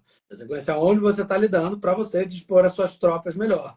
Você dispõe, protege mais um lado, você não precisa se preocupar tanto com o outro, você sabe que ali é um pouco mais tranquilo, né, e tal. E ali você vai, de fato, né, projetar melhor as suas ações para corresponder ao combate e vencer o máximo de batalhas possíveis dentro dele. Né? Então, nesse sentido, né, a integração final entre conhecimento e temperamentos, né, tanto vida moral quanto vida de fé, me parece que seja esse. Né? Essa ferramenta facilitadora extraordinária, né, para a nossa vida moral, a formação do caráter e, portanto, a nossa correspondência com a graça santificante. Professor, para quem chegou no meio do caminho aí, né, o professor João Gabriel, então ele, junto com o Gabriel Vacarello, né, ele tem um projeto chamado Forjando Caráter. Hoje nós estamos trabalhando com o tema temperamentos, porque importa, né, dentre as questões do temperamento, eles também desenvolvem através de um tripé, lá no Forjando Caráter, o método, né, conhece-te quem sou eu, aceita-te, o que há de errado comigo, né, e supera-te. O que eu posso me tornar, né? E aí o temperamento vem como uma ferramenta também para a gente se conhecer. E aí, para o encerramento, professor, o professor fica à vontade para falar. Se alguém quiser começar hoje um processo de formação humana baseado em autoconhecimento do temperamento, né? Qual seria o primeiro passo concreto? O que essa pessoa pode fazer hoje mesmo, antes de dormir, né? Bom, a primeira coisa que a gente já falou longamente aqui, eu não vou me demorar muito, gente, é começar a praticar o exame de consciência diário. Esse seria, se já se eu dar um conselho, né, seria esse. O segundo, que me parece ser muito útil, né, se me dessem essa regra, só pode dar 2 conselhos, nenhum outro. Exame de consciência e buscar um bom diretor espiritual. Né? Esse me parece ser os mais eficazes, tanto porque eu confio que um bom diretor espiritual possa dar os outros conselhos que eu não consigo dar aqui nesses minutos de live. Né? Então, pode, e tem o diretor espiritual, ele tem uma aproximação muito mais pessoal com a alma do que um conselho mais genérico, né? Dentro de uma live, alguma coisa do gênero. Né? Então, esses 2 conselhos são os mais fundamentais. Um terceiro que me parece, e eu sei que, obviamente, parece que eu estou puxando um pouco a sardinha para o meu lado. Entende? Um terceiro seria, de fato, um bom conhecimento, né, da alma humana, da estrutura da alma humana, né, e do ser humano como um todo. Basicamente, gente, é estudar a formação humana.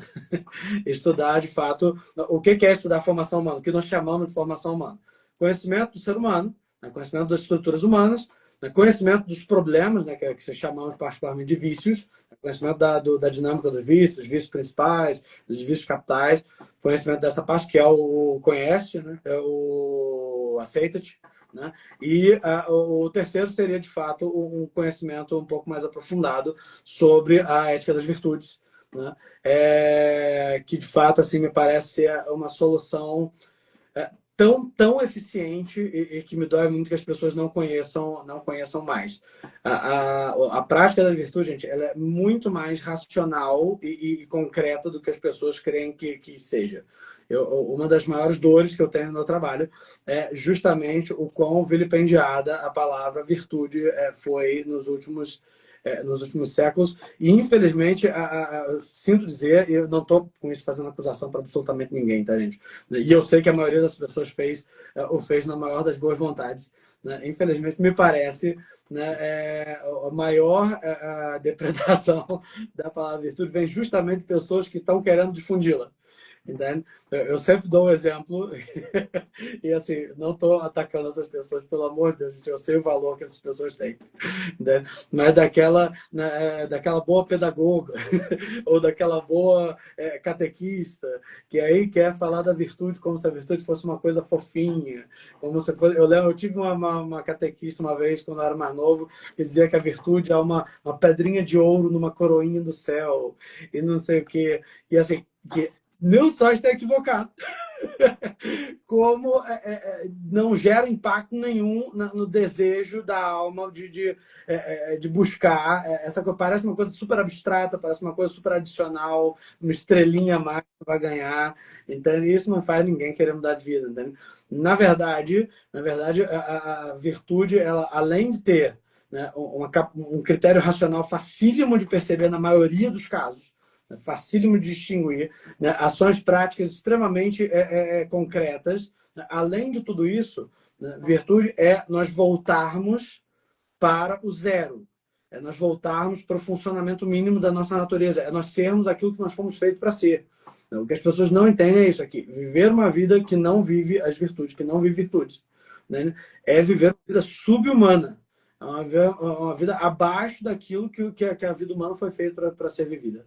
Né? O que é extremamente trágico, é extremamente triste. Às vezes as pessoas falam de virtude como se fosse assim, grandíssimos méritos.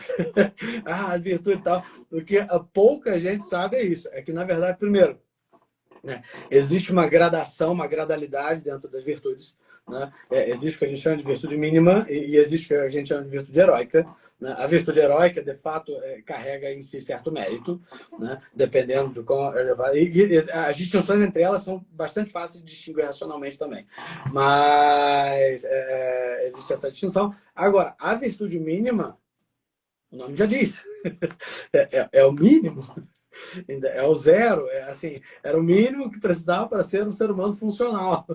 E, infelizmente, a maioria de nós, assim, a esmagadora maioria de nós, nem no zero chega. Né? A experiência que eu tenho, assim, infelizmente, né, na maioria dos lugares onde dou formação sobre o tema, é um certo pânico, acho que até sadio, em determinado grau, um certo pânico na maioria dos ouvintes por perceber que aquelas distinções, os princípios regentes de cada uma das virtudes, quando eu falo para eles os princípios regentes, a maioria fala, professor, mas eu não tenho isso não. Eu não tenho esse negócio não. Como é que é esse negócio aí? Não tem.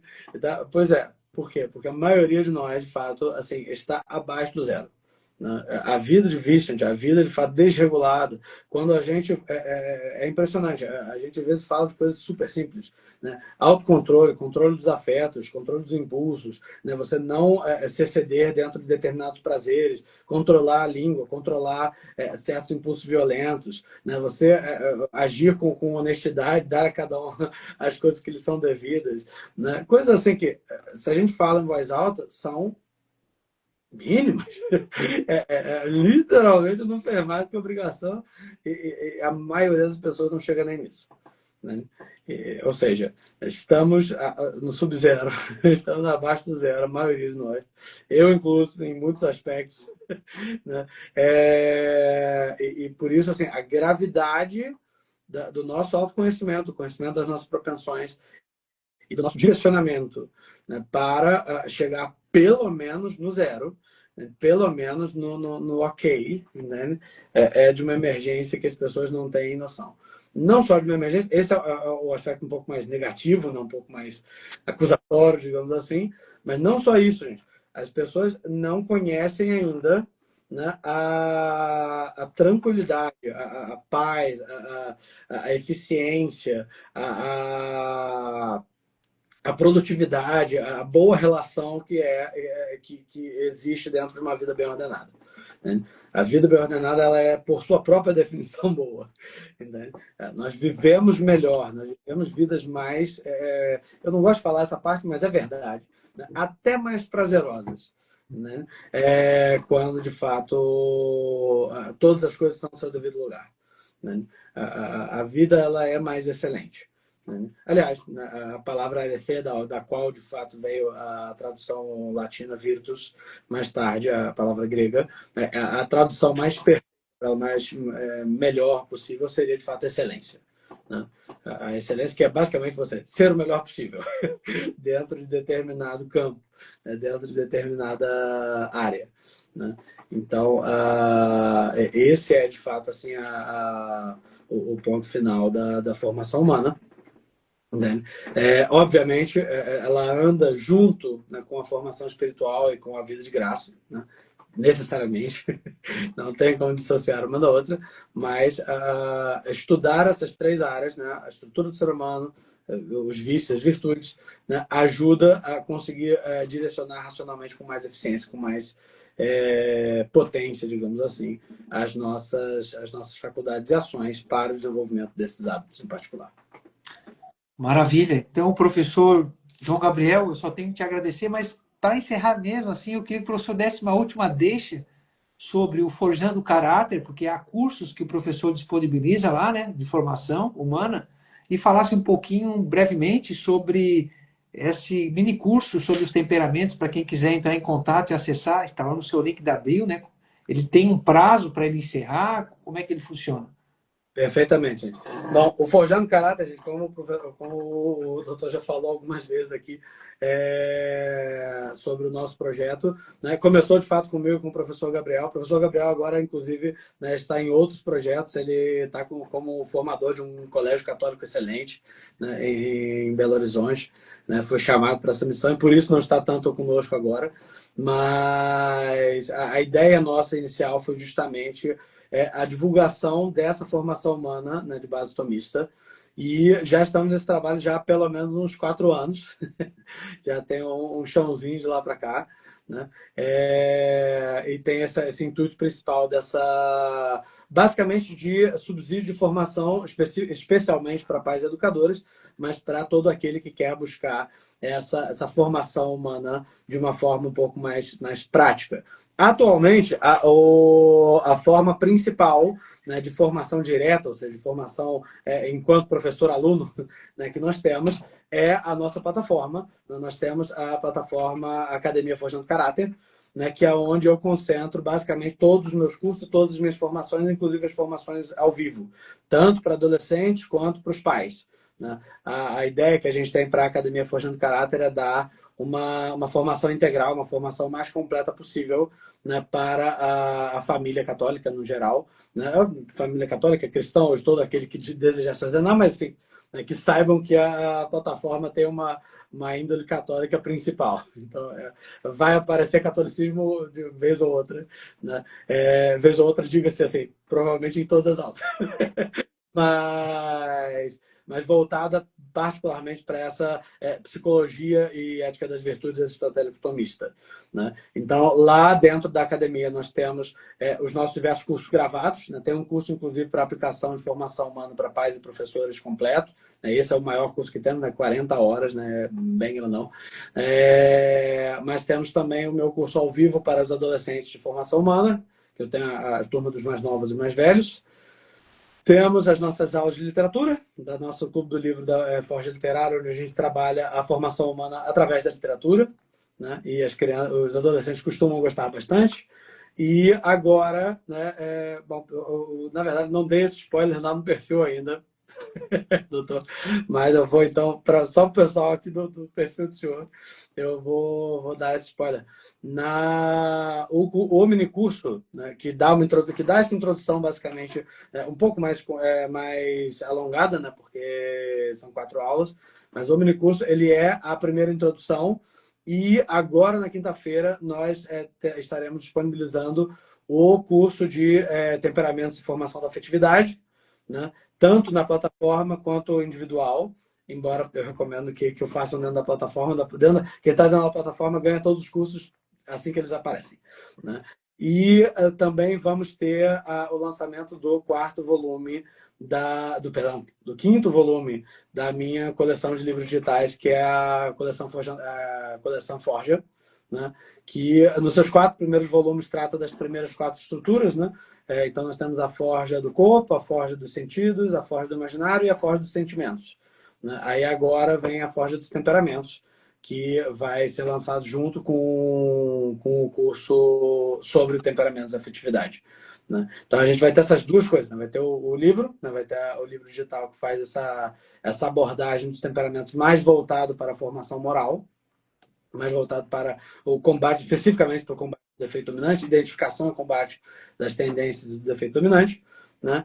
E desse curso de afetividade e temperamento, no qual eu pretendo esmiuçar a parte da psicologia, né, da afetividade sob a perspectiva da psicologia tomista, né, dos temperamentos e da aplicação prática moral relativa a esses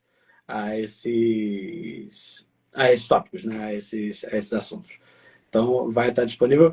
Se Deus quiser, na quinta-feira, estamos tendo algumas dificuldades técnicas, mas eu creio, né, com a graça de Deus, estará tudo tranquilo para o lançamento na quinta-feira. Né? Mas para aqueles que quiserem só uma introduçãozinha, né, só saber o mínimo, tem o curso de introdução. Até quinta-feira estaremos ainda deixando disponível para quem quiser, e depois, mais tarde, provavelmente terá.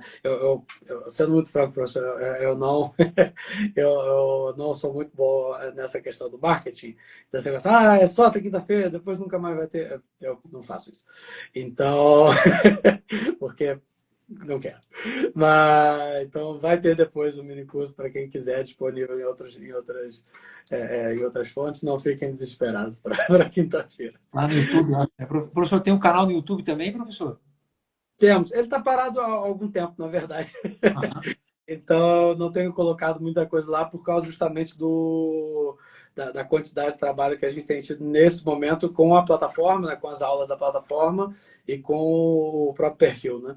Então, como tem tomado muito do nosso esforço aqui, no YouTube está meio parado. Na verdade, doutor, eu também sou professor universitário, então, a minha atenção tem sido dividida nessas três fontes. Então, atualmente, a coisa está meio corrida para o YouTube. Mas essas duas são mais certeiras. Né? O perfil do Instagram e a Academia Forjando Caráter, para aqueles que desejarem ser alunos mais proximamente. Professor, eu reitero o agradecimento, mas aqui uma mãe no final fez uma pergunta. O Forjando Caráter e o minicurso também pode auxiliar ela? Ela está aqui, a Tayane. Ó. Eu estou com dúvida se minha filha é colérica ou melancólica. Ela é superativa, mas muito chorona, sensível. Então, para os pais é importante também perceber isso nos filhos, né? Auxilia no processo de educação. Né? Perfeitamente. O minicurso, uma das aulas do minicurso, de fato, são algumas dicas iniciais de discernimento. Né? Discernimento do temperamento, então, sempre ajuda. Né? Obviamente, gente, né? E falo isso enquanto professor, quanto mais a gente se informa, mais fácil é identificar o particular. Quando a gente mais conhece o universal, mais o particular se torna evidente. Né? Então, estudar bastante sobre o assunto, né? Facilita, de fato, bastante o discernimento nos casos particulares. Né? Se eu puder deixar algumas recomendações de livro, professor, Por né? favor. Temperamentos em particular, né? Eu recomendo muitíssimo, né, os Quatro Temperamentos do padre John Bruciani, né, que é basicamente uma das bibliografias mais importantes para o curso do Padre Paulo, né, que ele usou para o curso do Padre Paulo, é vendida pela editora Permanência. Eu acho que é Permanência, não? Editora Permanência, esse mesmo. Né? Para a editora Permanência é muito, muito bom. Né? É bem curtinho também. Né? Temos um que é bastante tradicional, que é Os Quatro Temperamentos do Padre Conrad Rock, né? Que é também bastante conhecido, bastante tradicional dentro do estudo do temperamento.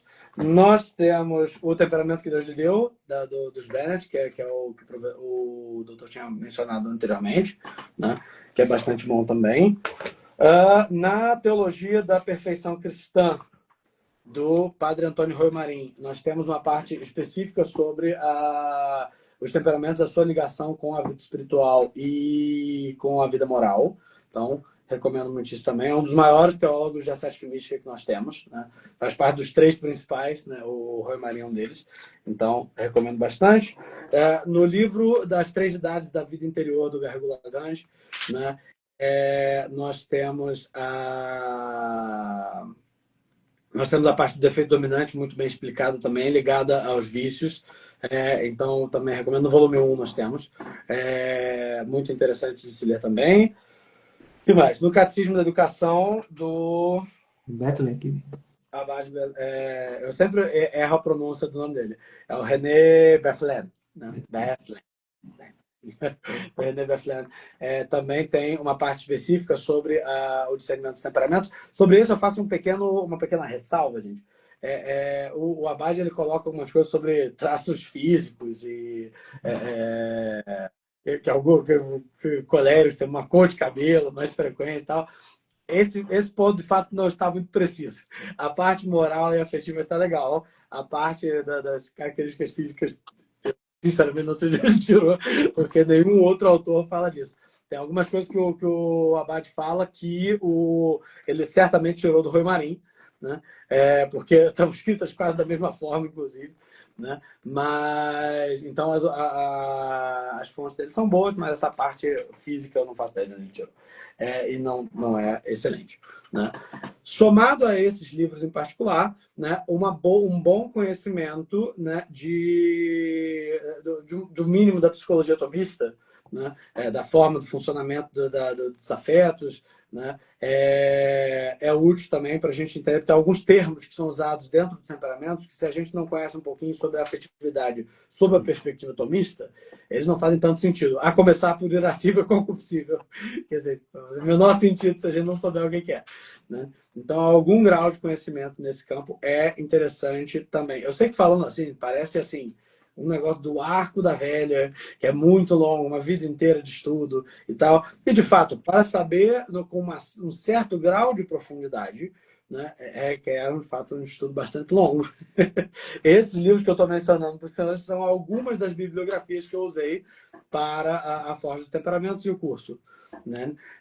Então, de fato, são bastante livros, tem que ler bastante, né? Mas não é tão complicado quanto parece. Uma coisa interessantíssima sobre esses...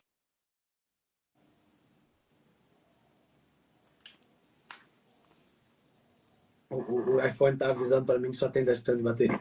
Mas, então, se eu sumir, você já sabe o que foi. Mas eu acho que dura um pouquinho. Na metade da live ele avisou 20%, então acho que ainda dá para fazer metade da outra live. Mas, enfim. Uma coisa que eu acho curiosíssima sobre esse estudo dos temperamentos é como a identificação com a vida real ela é praticamente imediata. Eu lembro de uma vez que eu estava dando uma aula num colégio de ensino médio. Eu estava dando aula sobre afetividade, segundo a psicologia atomista, e eu lembro de um dos meus alunos, né, adolescente, devia ter os seus 15 anos na época, 14, ele levantou a mão com uma cara assim, consternada. Né? E aí eu falei, fala, você quer? Ele falou, professor, é só isso? E eu achei muito engraçado porque eu entendi o que ele quis dizer com a pergunta. A cara dele é tipo, caraca, toda essa bagunça afetiva, toda essa maluquice, é só isso aí? É isso, tá. Eu sei que eu falei, olha, cara, é só isso aqui, é bem assim, né? Aí, cara, não acredito. É tão simples. Ele é revoltado com o fato de ser uma coisa tão simples. Né? A afetividade é uma coisa que traz tantas dificuldades, transtorno, né? Medos e preocupações. E, na verdade, ela não é tão complicada quanto parece. Ela coloca situações difíceis, e com situações árduas, intensas e que são complexas, de fato, mas ela é absolutamente compreensível a razão humana, pelo menos nos seus efeitos. Né? Então, é um tipo de estudo, eu obviamente falo enquanto um apaixonado, mas é um estudo, de fato, assim, muito, muito interessante e que a gente consegue se ver nesse estudo com muita facilidade. Né? Então, são coisas interessantes. Para aqueles que têm interesse, né, em psicologia atomista, né, as recomendações principais que eu tenho são as introduções à antropologia atomista, né, do Lombo. Elas estão aqui. Enquanto o professor vai procurando aí, eu vi que lá no site Forjando Caráter tem também a biblioteca, a livraria, né? E aí aperta lá. A gente reuniu as sugestões. Na verdade, é uma livraria de indicações, né? Então, na verdade, leva para compra na Amazon. Né? Mas ali a gente reuniu as nossas indicações principais. Esses livros que eu vou mencionar agora estão lá na livraria, inclusive. Né? Fundamentos da Antropologia, do Echevarri e do Stork, é maravilhoso, muito bom, extremamente prático, fala sobre a antropologia também de uma forma extremamente prática, muito bom. Tem um... aqui tá. A Antropologia Filosófica, uma introdução do Lombo e do Rosso, né? Muito bom também, né?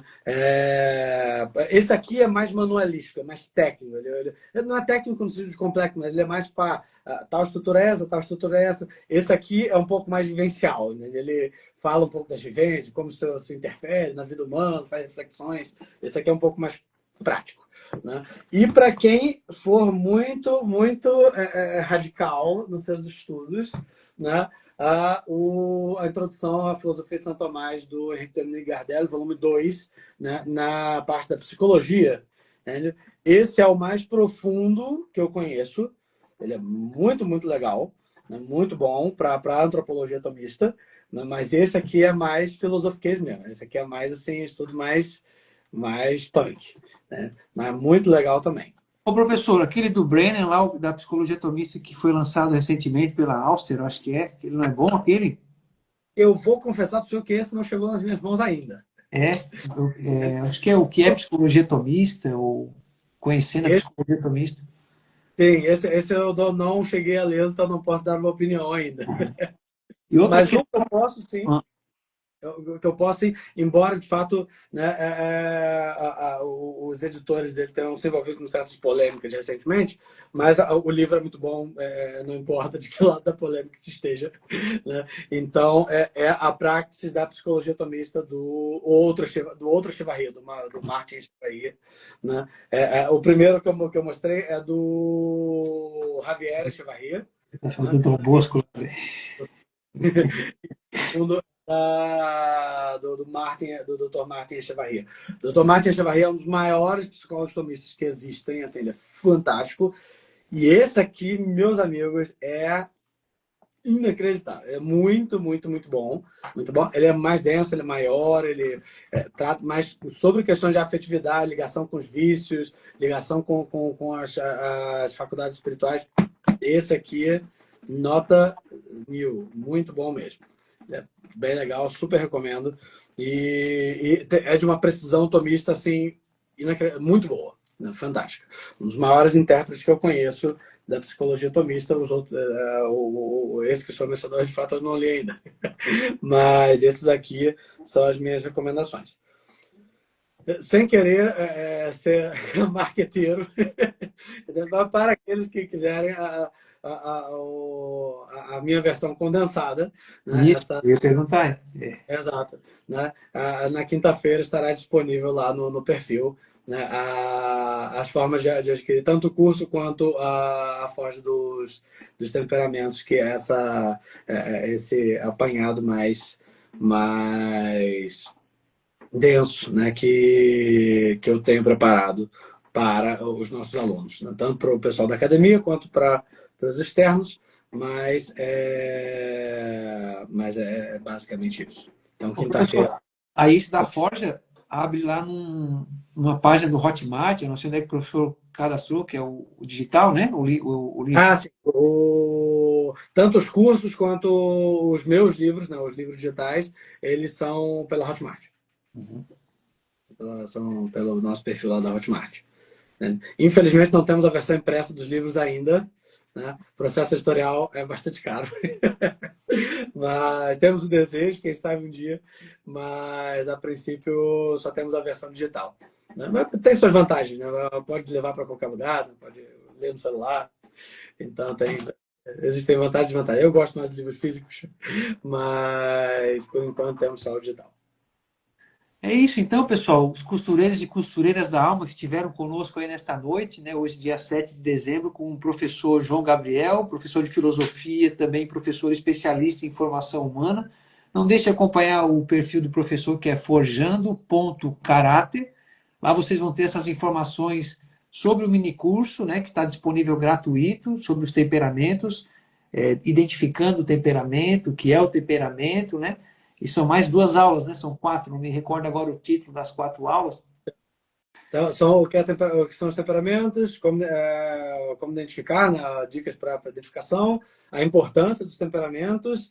E agora você me pegou, eu não lembro da quarta. Eu acho que justamente sobre o defeito dominante. Isso. Então, lá você já tem um paliativo, vamos botar assim, né? Um gostinho, né? Para poder compreender a importância de conhecer, né, essa ferramenta para se investigar. para se perceber, né, sua alma imortal diante da eternidade, né, e fazer sentido, né, nessa existência, frutificando, né, e desempenhando. O professor, com Forjando o Caráter, também auxilia nessa identificação das vocações, auxilia os jovens, os pais. Então, não deixe de procurar os trabalhos que o professor tem disponível, além do seu perfil, o site Forjando o Caráter. Eu agradeço, assim, professor, de forma bastante alegre, né, em regozijo, a participação, porque, como eu disse no início, enriquece e robustece a proposta do projeto Furo do Alfinete. Então, muito obrigado, professor, pela sua disposição, pela entrega, pela seriedade com que o professor desenvolve esse trabalho, esse projeto. Né? Eu que agradeço. Muito obrigado. Foi muito bom estar aqui com vocês. E sempre que precisar, chame. Um abraço, então, a todos que estão aí conosco, os que irão nos acompanhar. Uma ótima semana e fiquem com Deus. Tá bom? Obrigado, professor. Tchau, tchau. Fique com Deus. Valeu.